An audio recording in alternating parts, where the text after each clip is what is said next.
Ove četke izgledaju isto, ali nisu. Ova ovdje je četka za čišćenje cijevi, a ova je četka za premazivanje cijevi. Četka za čišćenje cijevi ima puno deblje čekinje od četke za premazivanje cijevi, kao što možete vidjeti ovdje. Čekinje na ovoj su debele od 0,5 do 0,8 mm, dok su ove debele 0,35 mm i ova se ponaša više kao kist za boju nego ova druga.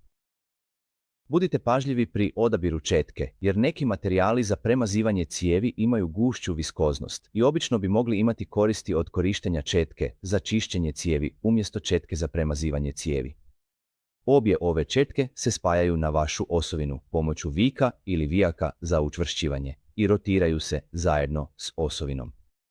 Za razliku od toga, ovdje imamo ovu četku koja je centralizirajuća četka. Centralizirajuća četka nema vijak za učvršćivanje unutar sebe i namijenjena je da jednostavno drži vašu osovinu u središtu cijevi kako bi se slobodno okretala, tako da će se vaša osovina okretati unutar nje i omogućiti da osovina bude centrirana unutar cijevi. Dolaze u raznim veličinama i oblicima.